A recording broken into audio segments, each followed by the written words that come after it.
ഇന്നത്തെ വീഡിയോയിൽ babies chest cover എങ്ങനെയാണ് തയ്ക്കുന്നതെന്നാണ്, അതായത് വാവയുടെ കുഞ്ഞുടുപ്പ്, ഷോൾഡറിൽ കെട്ടുള്ള കുഞ്ഞുടുപ്പ് എങ്ങനെയാണ് തയ്ക്കുന്നതെന്നാണ് നോക്കുന്നത്. അതിനാവശ്യമായിട്ടുള്ള മെഷർമെൻറ്റ്സ്, ഫുൾ ലെങ്ത്ത്, എത്ര നീളം വേണം, അതാണ് ചെസ്റ്റ് റൗണ്ട് മെഷർമെൻറ്റ്, ഷോൾഡർ, ഇത്രയും മെഷർമെൻറ്റ്സാണ് ഇതിനാവശ്യമുള്ളത്.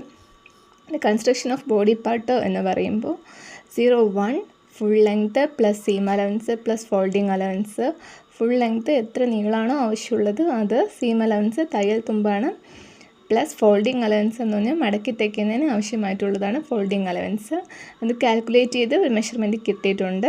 0-2 എന്ന് പറയുമ്പോൾ 1/4 ഓഫ് ചെസ്റ്റ് റൗണ്ട് മെഷർമെൻറ്റ് -1 ആണ്.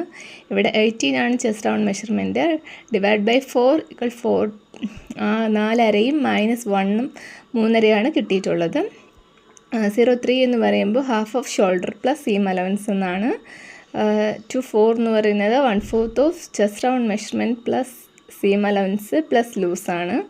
ദെൻ 2-4 1/5 ഈക്വലാണ്. 106 എന്ന് പറഞ്ഞാൽ 1/12 of chest round measurement. 0-7 1/12 of chest round measurement plus seam allowance ആണ്. ദെൻ 3-8 എന്ന് പറയുന്നത് ആം ഹോൾ ജോയിൻ്റ് ആണ്.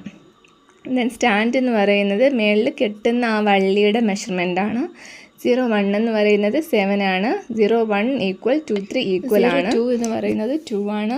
0-2 = 1-3 ഈക്വൽ ആണ്. ഇത് ഒരു പേപ്പറിലോ ബുക്കിലോ എന്തെങ്കിലും എഴുതി എടുത്തതിന് ശേഷം കറക്റ്റ് ഒന്ന് മനസ്സിലാക്കി ഒന്ന് കോൺസെൻട്രേറ്റ് ചെയ്തൊന്ന് മനസ്സിലാക്കി കഴിഞ്ഞാൽ എളുപ്പമായിരിക്കും ചെയ്യാൻ വേണ്ടി. ഇതെങ്ങനെ വരയ്ക്കുന്നതെന്നും പേപ്പർ പാറ്റേണും എങ്ങനെയാണെന്ന് അടുത്ത നെക്സ്റ്റ് വീഡിയോയിൽ ഇടുന്നതാണ്.